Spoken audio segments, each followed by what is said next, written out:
and no cold hands. It's a warm heart.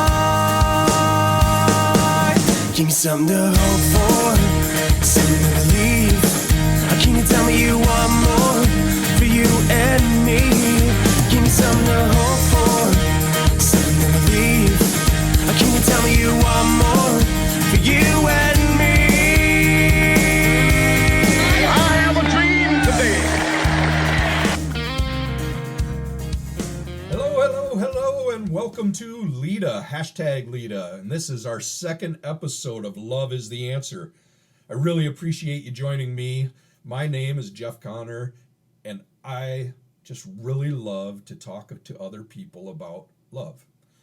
I'm an author, entrepreneur, speaker, and business coach, yada, yada, yada. What I've really found through all of that is that my greatest successes come when I help other people get what they want. You may recognize my guest today from the hit television show The Voice. Kat Perkins. She grew up in Scranton, North Dakota, surrounded by a musical family, and she knew at a really young age, I believe she told me around 5, that performing is what she wanted to make her life career.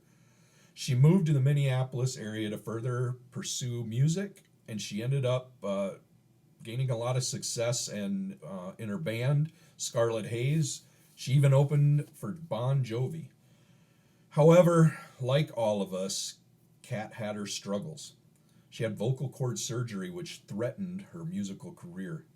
It took her 3 years, but after a 3-year hiatus from performing, she made her comeback on The Voice show, NBC's The Voice, where she became a finalist under Coach Adam Levine. She's since gone on to chart in the top 5 on iTunes several times since doing The Voice, and is using her platform to help others. Kat really puts LITA into action through her speaking engagements across the nation, where she speaks to students about pursuing their dreams and living a fearless life. She's also started a nonprofit foundation called the Rising Star Foundation. And the Rising Star Foundation provides scholarships and opportunities for aspiring musicians while also giving back to the local community. I found Kat to be full of energy and just had this vigor for life. It was obvious to me in the first few minutes of our conversation how much Kat just really nails the idea of LITA and love being the answer. You know, during our conversation, Kat and I covered a lot of ground. We discussed love, race, education, and art, and how our response to each of these will impact the world around us. So please sit back, relax, and enjoy listening in on this fantastic conversation that follows. Awesome.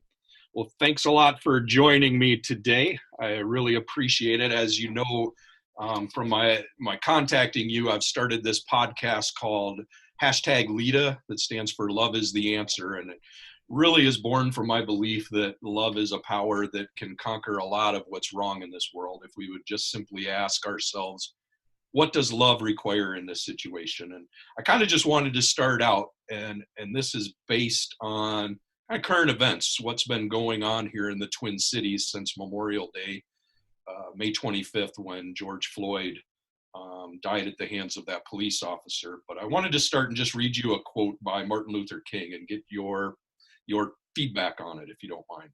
Sure. Martin Luther King says, "Agape is disinterested love. Agape does not begin with discriminating between worthy and unworthy people or any qualities people possess. It begins by loving others for their sakes.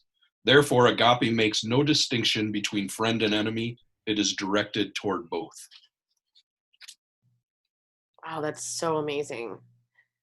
He always had the right words to say, like it makes me just get shivers. Yeah, I mean, how powerful that is to just look at both sides of it like that, and just, I don't know, it has me speechless, actually. Well, that's not very good for my singing guest to be speechless, is it? I know. I mean, if I could be as prolific as that, I guess, right? Oh. It's just it's really nice to hear hopeful words like that. I mean, anytime anyone says something like that, but he just had it, man. He had it. Yeah, for sure. And, I started out with that. I kind of, you had no idea I was going to ask you that or lead with that. And I did it a lot because I've seen on a lot of your social media postings over the last several days, just a lot around what's been going on here in the Twin Cities. And kind of share with me, where you're at with, it looks like you're using your platform to really, spread. And that's why I invited you on this podcast, to just spread kind of love. You may not always call it that, but I think that that's Right. exactly what it is. I just, it comes so natural to me, I guess, to be a positive person. And I grew up in this very hardworking family in a small town, North Dakota, and there was so much love and so much unconditional love. And we always just did the next right thing. And I get asked about it a lot, like how I, choose why I choose the things that I do choose. And I'm like, it actually, I guess I'm choosing it, but I'm just doing what comes natural to me, which hopefully is the next right thing. So I quickly found out that I had, a giant platform out there from, fans from The Voice to, fans from my old band and just a lot of people that have really followed my career. And so when it comes to times like these, it feels great to know that I have a voice and that I can try to do the right thing with that and try to send resources to people and try to invite people along to donate food and join me on some sort of humanitarian mission. But it also feels like pressure. I'm not going to lie. I mean, in this case, I, like many white people, just felt like I wanted to connect. I wanted to hear people. I wanted to understand people's anger. I wanted to understand everything that everyone was going through. And that's impossible. I mean, I cannot, but what I can do is really just listen and hear. And I asked my friends around me, which are, super helpful to me a lot, and of color, actually. And I was like, what can I do? What should I do? And they were like, just find as many resources you possibly can to post to help people understand systemic racism, to be able to help people understand where they can actually go help, to help people understand that when we say Black Lives Matter, we don't mean that white lives don't matter, and we don't mean that all lives don't matter. It just means that we need, as white people, to listen, to actually see color at this time, because the problem is not seeing color and not understanding that they don't feel heard and they don't feel understood. And that's hard, because a lot of people will really come after me for a lot of things that I post. But like I said, I guess I'm just trying to do the next right thing. I'm really reaching out and educating myself and hopefully helping people to know and educate themselves and to know that it's okay to just listen, and also to know exactly what they can do if they're those kind of hands-on people. Like, here's the next food drive. Here's the next cleanup site that we can go to, and I don't know, it feels good. It feels good to have that platform and use my voice for the better. Yeah, I mean, that's awesome. And I've kind of done a little bit of, research on some of the ways you're using your platform. And I want to get into a little bit of that with you today, and just make sure that, people know some of the things that you're doing to get out there. But, you mentioned some pushback from some of your followers and friends, probably, on some of the things maybe that you post out there around Black Lives Matter. And, another word that I notice visibly, has a kind of a visceral impact on a lot of my friends, is that term white privilege. Right. Yeah. And how I was just talking to, just before you and I got on here, I was talking to a man that I met. He's a Black man down in the cities. Him and his wife is white. And he made a post about asking white Americans, why do y'all hate us? What did we do? And when I saw that, I remember thinking, boy,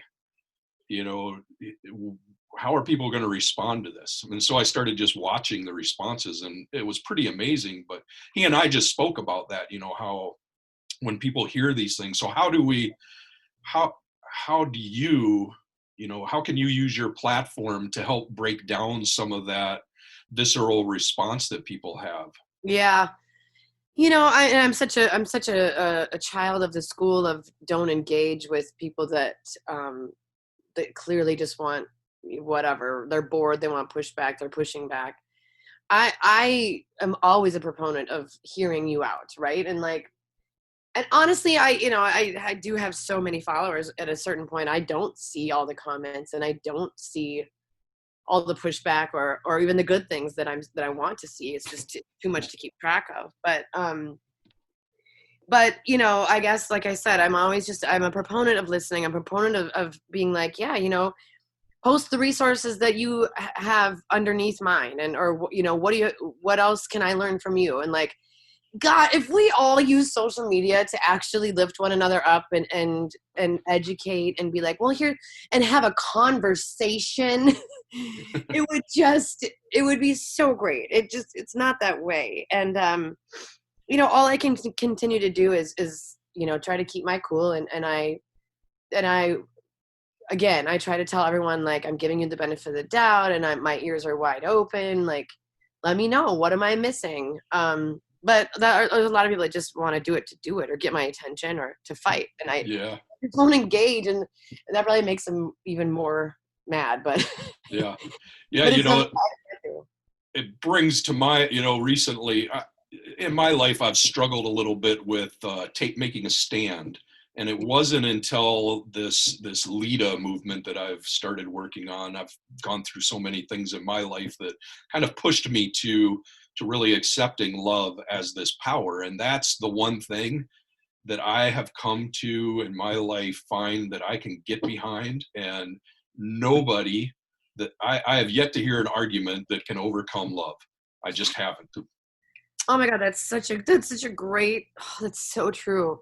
It's so great. It's that deep love, that understanding. No one can ever override that. And I love that this movement that you have going on, especially right now. I mean, I don't know when you first started it, if you knew that the world would be in this state, but I used to use this hashtag myself of choose love. And I started thinking about that sort of movement when my friend from The Voice, Christina Grimmie, was actually murdered 4 years ago, almost to the day at this point.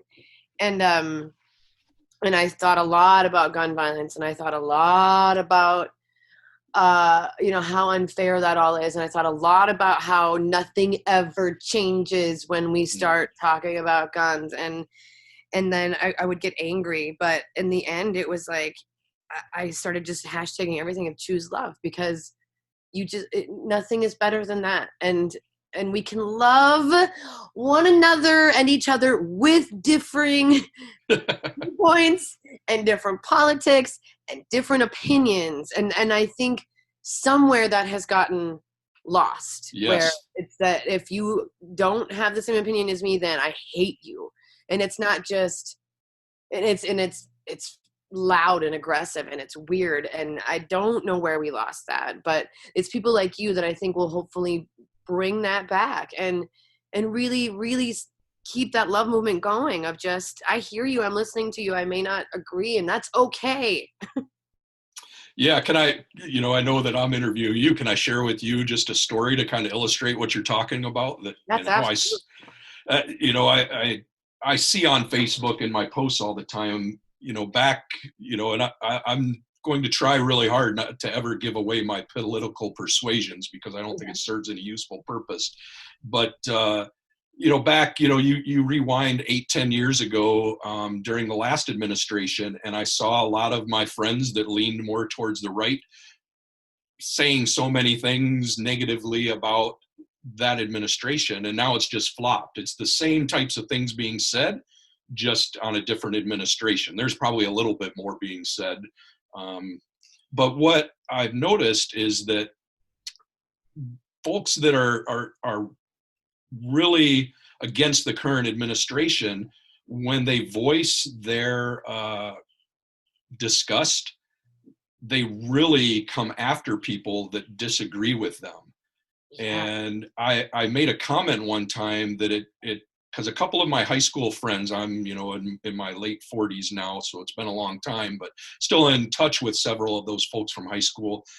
I looked up, they were 3 or 4 years older than me, and I looked up to them, and they started just posting some of the most hateful things, if you don't agree with me, you can go die type of stuff, And I just pointed out, it saddens me to see people that I've admired all my life try to drive out hate in the most hateful of ways. Right. And one of these guys engaged me on that and just kept going back and forth, and this is where I really realized that love cannot be beat. And I realized at one point, he was a champion debater at my high school. And I finally just called him out. Do you just want to debate, man? Is that, you don't care about whether you influence someone really? I think all you really care about is pandering to people who already believe in you and having a good old fashioned debate. And he never said another word. Wow. And then another time, a few days later, I saw something else hateful pop up, and I commented on it. And then I went back a little while later, I was expecting to see some kind of pushback, and my comment was gone. I'm like, I thought I did that. So I did it again. And a few minutes later, it was gone. And then I was like, I finally figured out you can actually go in and delete comments from people. Right. But it really opened my eyes that there are just some folks out there who don't want to understand. Like you said, they want to debate, they want to hate, and they want to feed the fire of discontent. Right. They want to hate. And funny you say debate, because I used to look at that word as like something that was really productive, I guess. I mean, I'm in the time of high school where we didn't have much, debate class, or like we didn't have like debate club. We had class on it. And God, I used to love watching my classmates debate, but that was with like facts, and like it was never about hate. And I wish kind of that would go back to that, right? Yeah. It just reminds me too, and you talked about Martin Luther King. It's just that simple thing of hate can't drive out hate. Only love's gonna do that. And actually, it reminds me of one of my lyrics of my songs for some reason in Fearless, where it says, "There's no love without heartbreak." Right? And it's like these opposite things that seem to work, right? To kind of change the overall tone of everything and move it in the right direction. But we forget that very notion. I don't know, because people use hate to try to drive out hate. It's not, and that's never going to work. It will never work. And unfortunately, like you said, a lot of people that we used to look up to and people that we respect in high power positions or in our family, they're not good role models anymore. And now it's going to be on us to be a good role model for someone else, to sort of try to change that single-handedly, Yeah. Speaking of, maybe this is a good spot to take a little bit of a turn and focus more on that love. I want to talk about some of the things that you're doing in light of that. I saw you have your new song "Shine." Yes. As a tribute to the class of 2020. Yes, I still even can't believe that it came out. It came out on May 27th, and that was just the weirdest week, and the really awful things were happening in my hometown. But I was glad that it came out, because I think that, my intention was to really try to do something special for the class of 2020, because I have a lot of family and friends and people that have kids that are graduating this year, whether that be high school or college. But and they just, I got to talk to a few of them where they felt like they were getting something so unfair, and they were. I was like, you really are. But if I know anything, I guess I feel like it's probably for a reason. And I try to just tell these kids that you're going to learn so much love and empathy from this whole thing, and you're going to go out there and change the world with that kind of stuff. So I wanted to put it into a song, and lucky enough, I actually got commissioned to do it by the mayor of South St. Paul. Oh, wow. Yeah. And I was already kind of rolling the idea around, but I didn't really know how to do it and whatever, and who was going to record music with me during a quarantine, and how would I get it done, So, so he came to me, the mayor came to me over Twitter, and I said, are you kidding me? I was already thinking this, and yes, I'm so in. And it took a lot of help from him to sort of put it together and get the footage for the the video that we needed during quarantine, and we had to work at a distance. I literally did this with a team of one person on the other side of it, who I've been quarantining with, which is my guitar player, and he's my co-writer. When it comes to music, we've been writing together for 10 years. And so we decided right away in March that we would basically quarantine together and still try to work. So I wrote the song, he helped me co-write it in the end, and then he produced it all himself. He played all of the instruments. I did a lot of different sounds as well on with my voice, and it was nuts. I wish we would have documented it, because it was just, we had a strong learning curve there. But I don't know, I love the way that it turned out. I think what I was trying to convey in the song was hope, and I was trying to convey that everything's going to be okay, and I also was trying to convey that we hear you, and you're not forgotten as the class of 2020. Actually, you're going to be more remembered than anything, even though it doesn't feel that way. Just wait until on the other side, Yeah. So I hope I came through with that, but I'm really happy with the way that turned out. And of course, it's everywhere now on iTunes and YouTube and Spotify, and I'm really proud of it. Yeah, I'll make sure to put out some links to that too when I post this podcast, because it was a beautiful tribute. And for me, even more than the final product, and by the way, fascinating story. I wish you would have recorded, documented that process of being in quarantine and going through that, because just what a beautiful thing, and I want to kind of get into that, art and love and humanity. And I got so many things I want to talk to you about now. They keep mushrooming. I love it. But what I like, this class of 2020, they're facing right out of the gate now some serious adversity and hardship, and you're no stranger to that. I was reading that you had vocal cord surgery, and it put you on a 3-year hiatus. Yes. What'd you learn from that? You can talk about perseverance. Like I said, I'll always say when I do my motivational speaking, I always say it was the most devastating time of my life. I mean, to have a voice taken away from a singer, I mean, it's really jolting. It's really, that was probably the, worst thing that could have possibly happened to me. And it was super random. And I didn't know how I was going to get through it. I had very situational depression from it. I didn't feel like I had purpose. I didn't really want to wake up the next day, because all I wanted to do was have my voice back, and that wasn't happening. So, and now I can say that it was the best thing that ever happened to me. It was one of the best things that ever happened to me. And maybe that's because I do try to keep a positive outlook, but really what came about because of that is actually unbelievable to this day. Because I could not sing, I had to reframe my life. I had to change my outlook, and I became a nanny for a family in Edina, Minnesota, a beautiful family of 5 children. And I don't think I would have ever done that, right? It was it seemed a little bit random and like a huge left turn, but really when I started making lists of things that I loved besides music, it was education and kids, and I hadn't finished my teaching degree, so I couldn't just go become a teacher, but nannying seemed like a great fit for me. And my family was all supportive of that. They were like, absolutely, you'd be a great nanny, go for it. And what happened is that those kids turned me on to a little TV show called NBC's The Voice. I had never heard of it. I had never seen it.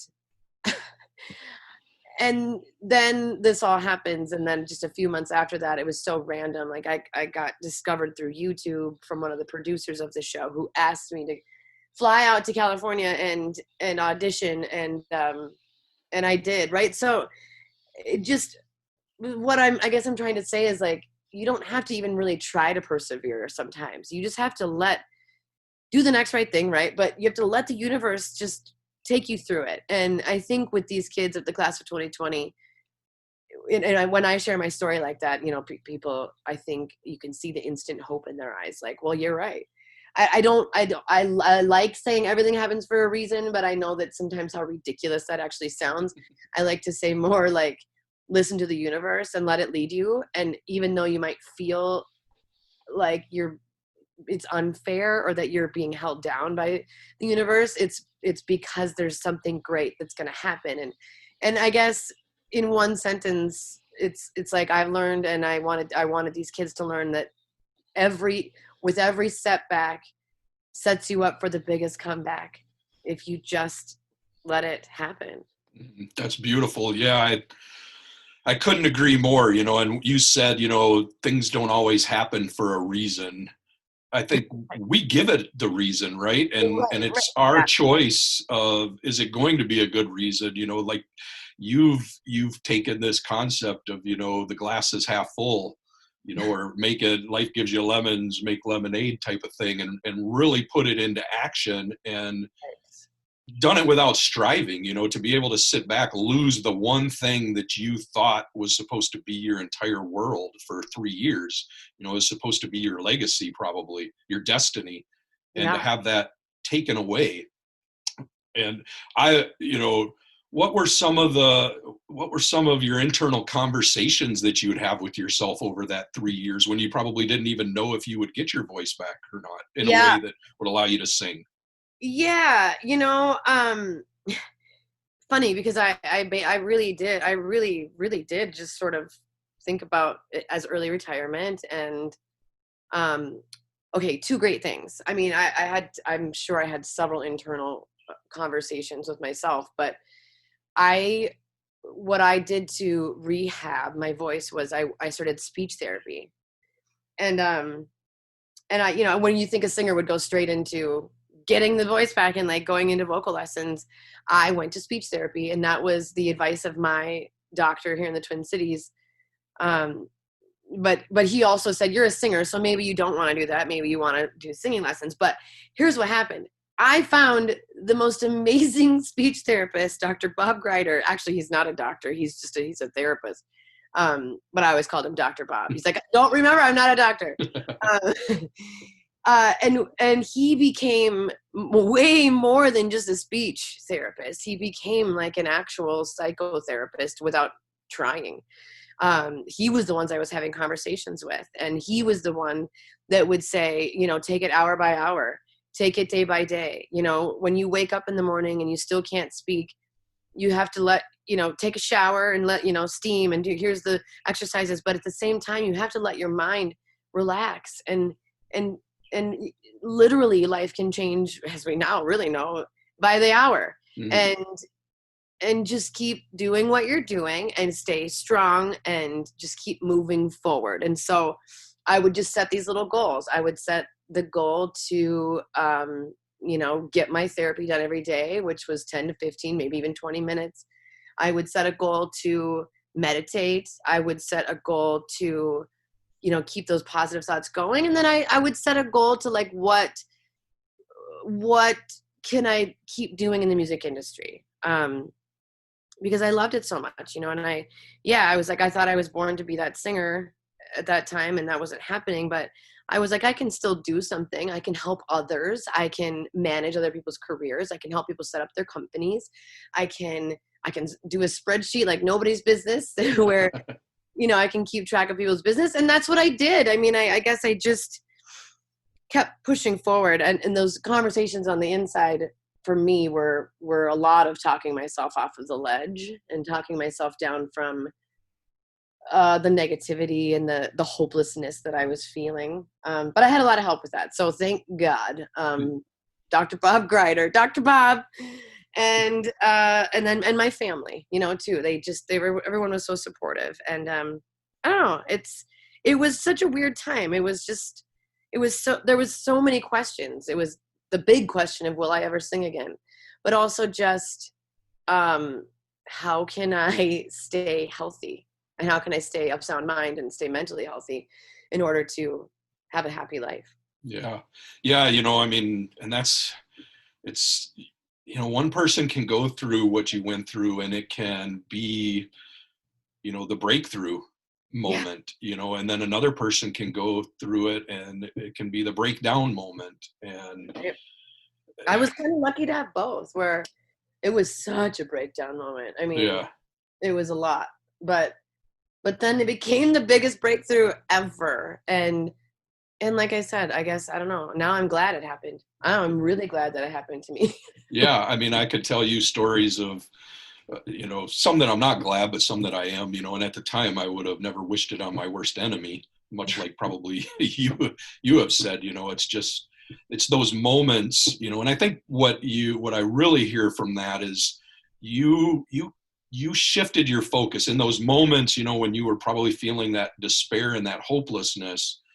It was coming from this place of really being upset about and wishing you could control something you can't control, Yeah. versus those moments when you just focused on doing the activity and doing the things and the stuff that you could directly do and you could directly control, like, you know, doing the steam showers, you know, Yeah. doing the exercises. In those moments you felt that control, and the more you replaced those moments, you know, and got rid of the moments of feeling helpless with moments of, I can do this today.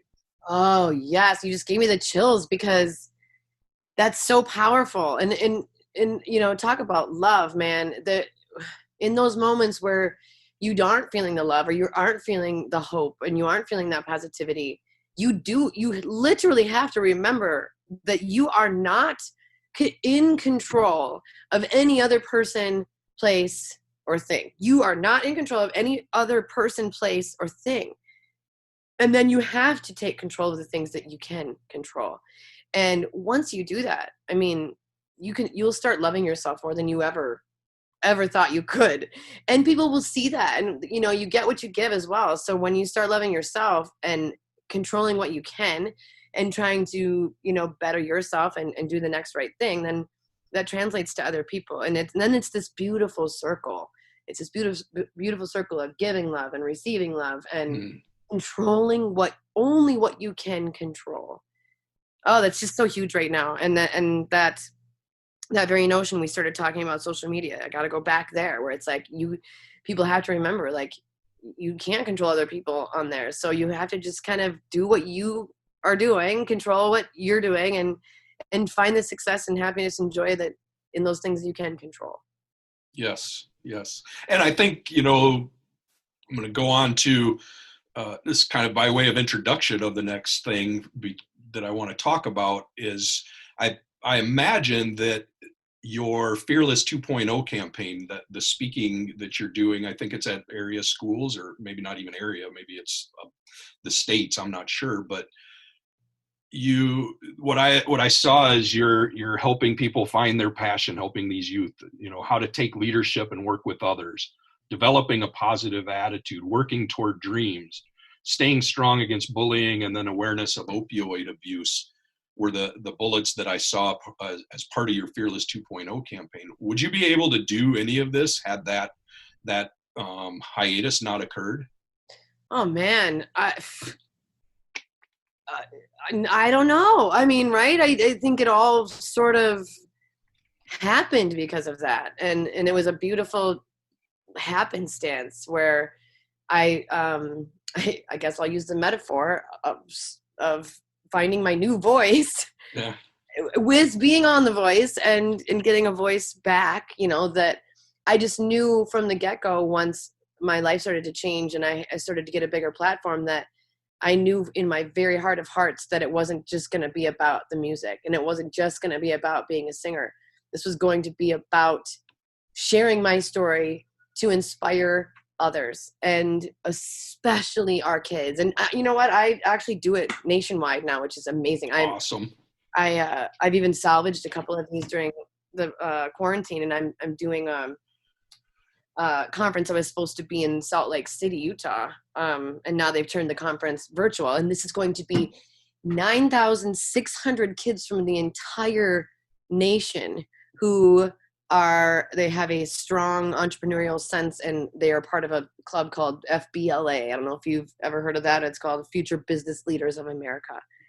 And I was actually part of that organization in high school, so I have a very special connection to it. But yeah, and so I couldn't stop thinking about what I wanted to hear when I was 14, 15, 16, 17.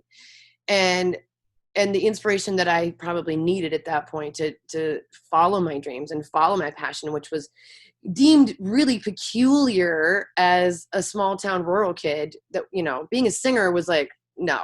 I remember my counselor one time, you know, took me into the office. We were talking about college and what the next step was. And she felt very compelled to help me define what a hobby was versus a career. And I remember feeling insulted right in the moment, not only then, but now, and looking back, that was just kind of ridiculous. And I understood, I understand what she was trying to do. It just, but why couldn't she have changed that discussion from, you know, maybe you should think about music as a hobby? Why couldn't she have said, here's how you follow your passion. Here's how you follow your dreams. So when I got this new platform and found my new voice, of course, fueled by the fact that I had lost it for years, I wanted to put together what I wanted to hear. And it just accidentally happened. I just started sharing my story with kids. And I had a lot of teacher friends that wanted me to visit their classrooms after The Voice. And you know, they voted for me and they watched my videos. And so I was just starting to go into these schools and just surprising classrooms. And then they would just ask me these questions. And finally, at a certain point, the questions that I was getting asked were very, very consistent. And I was like, you know what? I want to do this. I want to do it. And I thought my manager was going to, he was like, what do you want to do? I was like, I want to talk to kids. I want to put together assemblies for kids. And he was like, what? Wait, what? How do you do that? Do you know how to do that? And I was like, no, I don't know how to do that. But we'll figure it out. We'll figure it out together. And, oh God, it's bigger than me. When I do any sort of motivational talks at this point, and a lot of them for corporations now, which I never would have guessed. I feel like it's just a bigger thing than me, but I love to try to share my story, to inspire, and that's kids and adults alike. Yeah. I want to unpack something that you were just talking about with the teacher who called you in and wanted to share with you the difference between a hobby and a career. Yeah. One thing that I thought of, I think I read that your dad is a music teacher. Yes, he was a music teacher for 37 years now. Was he your music teacher? He was my whole life. What did he think about that conversation with your teacher? You know, or your guidance counselor? At the time, I think he really understood where she was coming from, and I guess behind that whole thing was my great-grandmother and my grandmother and my dad and my sister all are music teachers and went to the same college. So I think even at the time he was like, well, you're going into education anyway. It doesn't matter. Yeah, maybe she shouldn't have said that, but you know, you've already signed up for college and you're getting a full ride and you have all these scholarships. I was valedictorian, and he was like, don't worry about it. Just, you know, move on. And then, you know, that's actually what fueled me to go, hey, you know what? I actually don't want to go into education. I mean, shocking, but I'm going to break this little Perkins legacy that you guys have, and I'm going to go do something different. And I guess maybe she knew that I was sort of a, you know, Capricorn woman that was going to be like, oh, you think it's a hobby? Well, now I'm going to go make it my career and I'll prove you wrong. I always have something to prove. Right. Yeah. I don't remember him being too upset, but I think that, I don't know. He always trusted that I was on the right path anyway. So yeah. And amazing teacher. I would say you are an educator, you know, especially through your music and through your speaking. You're definitely educating. And I think one of my kind of observations on education, and I'm not against, you know, our educational system by any means.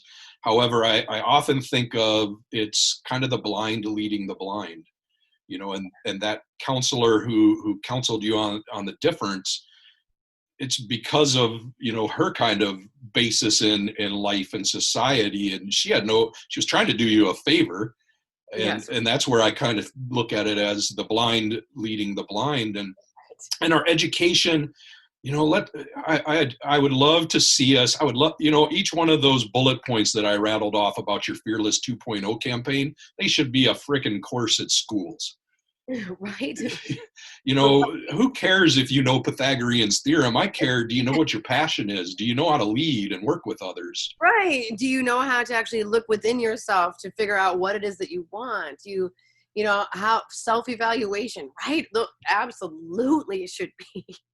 Well, and the education system, from my perspective and what I've kind of gleaned and learned, seems to be about doing just what you talk, what that counselor, be a good conformist, be a good teacher, or be a good doer for someone else's corporation, and it's like we're trying to indoctrinate our children into just going with the flow and doing what society says they should do. And then every now and then we get, a nut like you out there who breaks free of that and shows the world that there's more to it than just going and punching a clock every day. Yeah. Yeah. Unless you want to, Yeah. it just, yeah, you just reminded me that I used to, actually, when I started having vocal issues and knowing that I was going down, I said one time I was crying and I said, why wasn't I sent on this earth to become a secretary? And my mom just laughed when I said that, but I was like, seriously, why wasn't that my mission in life? Because I feel like I would be fine at this point. And a lot of people are sent here to do exactly those things, and I just wasn't. And I hope that kids, and the other part, sometimes I feel bad that I knew at a very young age what I wanted, like literally as a kindergarten. If you asked me what I wanted to be when I grew up, I said, I want to be a singer. And I was very serious about it. People would kind of laugh and I'd be like, no, I'm serious about it. And I lived my life from a very young age with that passion and that motivation to do music every single day, somehow, some way. Right. Yep. And so sometimes I feel bad, or I'm like, you don't need to know when you're 5 years old. And I'm not saying that. And I'm also not saying that your passion isn't going to change throughout your life. You might be super passionate about something at 14 that all of a sudden at 18 doesn't make sense anymore. And maybe once you get into college, you change your sights again. And then I also just try to drive home that point of it's okay to change your sights for reals. And you should self-evaluate, and maybe your passion changes. Maybe you somehow try something, or you travel to a far and away place that inspires you to go, oh my God, I think I want to do this now. And to be open to that, and same with me. That's what happened with speaking. Music was the passion, right? And singing and being in a band and writing songs, it was always the thing. And then all of a sudden it was like, wait a minute. I'm really passionate about speaking to people and kids, and I want to do this. And I had never thought in a million years, like honestly, it's weird sitting here knowing that I've now done like 5 strong years of motivational speaking and now doing it for corporations.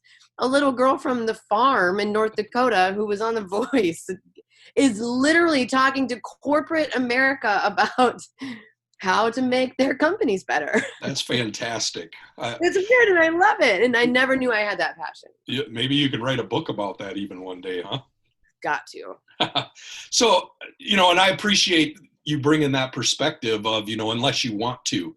And, a couple of things, I'm 49 this year, and I tell people that I still am not really quite sure what I want to be when I grow up. Yeah, right.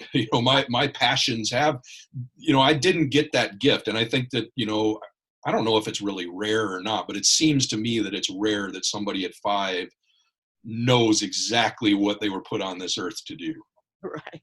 And right. Awesome that you listened to that, and when I see people, that are middle-aged like me, that have, where I feel so much compassion and empathy and, just a genuine sorrowness for them, is when I know that somebody's just doing what they think society thinks they should be doing, or this is what life is, So for you, it would have been listening to that guidance counselor and saying, yeah, maybe I need to just scale back, and become a teacher. And then you get into that and you're 20 years in and you're looking around saying, my God, what have I done? What am I doing? Yeah, I've actually now run into a lot of people that have that story.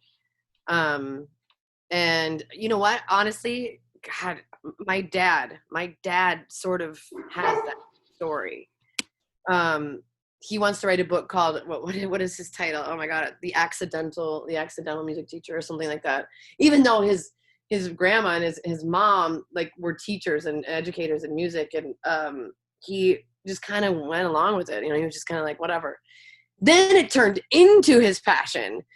So he found himself kind of in that opposite situation where he was like, well, I don't know, I'll just do it, I guess. So he was really passionate about cars at the time. He wanted to be a mechanic. And then he was like, well, everyone else is the music teacher. I should probably do that. And he was very talented. He was in a band and he could play the bass like no tomorrow. And he was a trumpet player and French horn player and super talented, and a singer. Oh my God, his voice. And then it became his passion, but it took him a while to understand what was happening, and it flipped on him, and he, 37 years later, he couldn't stop. In fact, he tried to retire 4 years ago and went back into the system because he couldn't. Retirement's a pretty new concept that only came about the late 1800s in Germany. We were never meant to retire, I don't think. And so kudos to him for, I don't know about you, Kat, but I have no desire whatsoever to retire. I don't think what would I do? Vocabulary. I'm a musician. Yeah. Well, and you're a musician. We're kind of getting close to the end, but I really want to explore this with you for a few minutes, and that's art. I will tell you that I have been one of these people all my life who has resisted art. If you ask me, I will never sing in public because I'm afraid at how bad I sound. Oh, come on, Jeff. Oh, boy. But I hated art class when I was a student. I could not stand drawing, and because I had no talent, and I was of this mindset that if you're not good at something, you weren't meant to do it. Yeah, and right. I read a book that changed my life called Mindset, The New Psychology of Success by Carol Dweck. And in that book, she talks about people with a fixed mindset who talk like I do. If I'm not good at it, I wasn't meant to do it. I was more concerned with getting an A in class than really learning anything. Video games and puzzles, when I ran into that roadblock that, I couldn't overcome, I would quit. Whereas a growth mindset person enjoys the challenge. They enjoy the learning. They realize that, I'm not good at it now, but I can learn, I can become. And because of that book, it had a huge impact on my life. There's probably about 5 or 6 books that I would say have really shaped my life in extraordinary ways. And that would be one of them. What was it again? It's called Mindset, The New Psychology of Success. Okay. And Carol Dweck, she's Dr. Carol Dweck is the one who wrote it, Dweck. Awesome. Okay. And I'll put this up too in the notes for the podcast, so any listeners who want to check it out. But because of that, and one thing that I started to try to learn to play the guitar and just couldn't stick with it for whatever reason. But now I'm investigating. I picked up painting with acrylics. And and one of the things that the people that will hear this that know me from forever will, Jeff would never be the guy who'd go out and hang a picture on his wall. Yeah. I had no room in my life for art, but something has happened over these last few years. And one thing I've noticed since I started painting, one is how relaxing it is, but 2 is how differently I'm looking at everything in my world. Yeah. how differently I hear music now. Interesting. The Greatest Showman on Earth, is that the name of that movie that's out, The Greatest Showman? Yep. Uh, I cried I did watching that. too. I did too, and I don't know. I was expecting it to be awful. I did too, and I thought, but when I'm watching it and I'm looking at the creativity and the humanity behind the creativity, it just hit me at this level that I've never had experienced before, and that was kind of this. So my question really comes down to, what do you say to people who tell you they can't sing, or that what can art do for people, and art being, drawing, painting, singing, music, all of these things are part of the arts. How does art shape a life? Oh my gosh. I mean, wow. That's such a huge question. It's kind of twofold for, I guess, for the way I want to answer that. It's like, we sometimes don't even understand the amount of art that's around us and or inspiring us or helping us heal in a moment. There's like studies about different like waiting rooms of doctors or places of where community has to come in, of how they should decorate and how that's going to make you feel with art, right? People study this, and like where the placement on the wall might make you feel differently than where, if it's placed in different spots. Or having no art, how does that make you feel, and how empty that really actually makes you feel, and you don't even know it. There's so much art going around at all times. There's music in the backgrounds of things. There's the marketing that you're seeing on television or on the radio is fueled with music and art behind it, and a creativity that you don't even think about when you're hearing a commercial for laundry detergent. So it's powerful, right? I mean, it's so powerful. It will make us buy things. It will make us have a different mindset. It helps us heal. It helps us cope, or the opposite. It can make you feel bad or void if you don't have it. So it's so much more powerful than I think anyone would ever think on a daily basis. When you started to ask me this question, you said, people, like you say, oh God, I could never sing in public.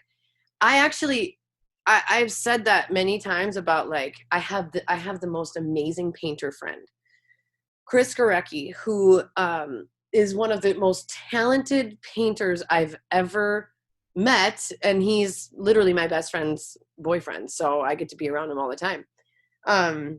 And I've said so many times out loud, oh my God, I could never do that. Like, I can sing. I'll take the art on that side, and you take the visual art on that side. And then one day I just tried to do it. And turns out I wasn't that bad. It turns out I have a really, really just like innate ability to draw and paint. I'm not great like he is, but if I worked at it, I mean, that's the thing. And it all comes down to, if you want to, do you want to tap into it? Yeah. And for music, there's a lot of different studies out there. If you look, that some people will say that you have to kind of be born with it, that it's not, you can't just learn it. And there's some studies out there that'll say, oh my God, you can absolutely learn it without having any sort of natural talent for it. So it's interesting to sort of dive into that. Yeah, I'm more, I think for the truly, there are truly outstanding singers and performers out there that will never make a dime doing what they do. Yeah. Because they're not living out that talent. And then, and because they have such an innate talent, they don't have to work hard at it. So they miss it. It's kind of like athletes, the Right. really great ones are not the ones with the best talent.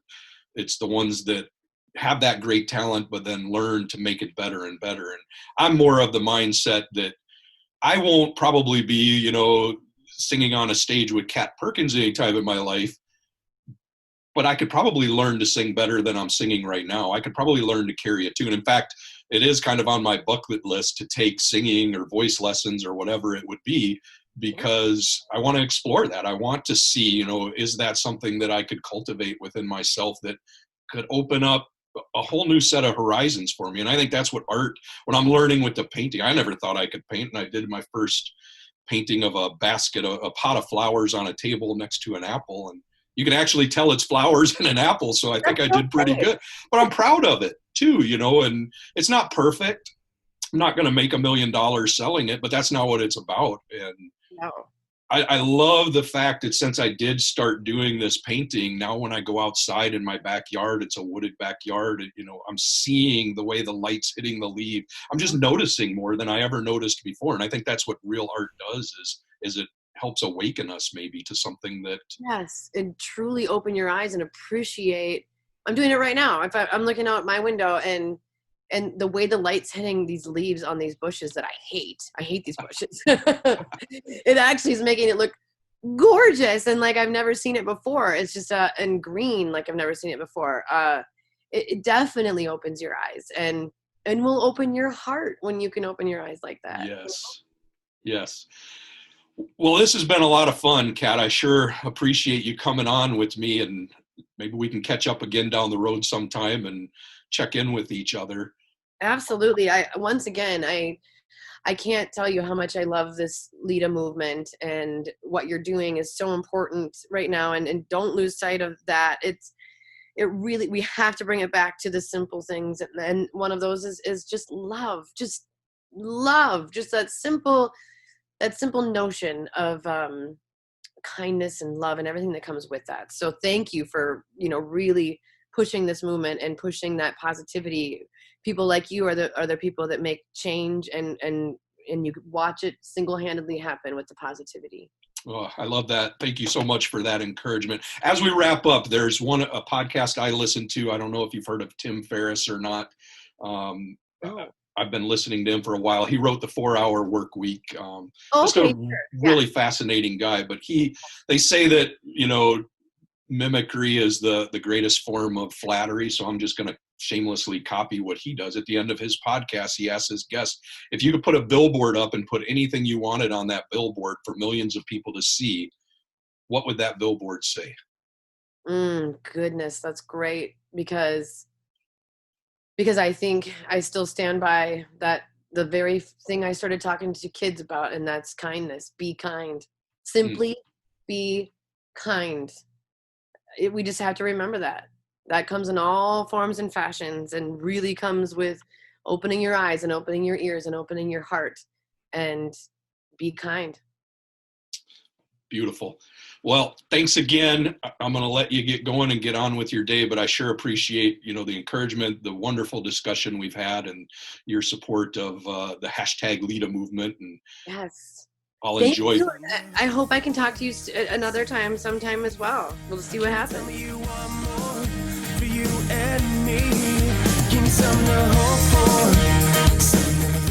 Wow, that was fun. What an amazing guest, and I just hope to have Kat on sometime in the future. What did you think? I'd love to hear your feedback and continue this conversation. You can connect with me on my Facebook page, which is at jeff.conner.18. That's Jeff, Jeff, .Conner, CONNER.18. Also, go to the LITA website at www.litaforlife, that's spelled out LITAFORLIFE. That's www.litaforlife.com, and subscribe to my newsletter and check out the latest on Love is the Answer. Be well, stay safe, and above all, love one another. It's a warm heart.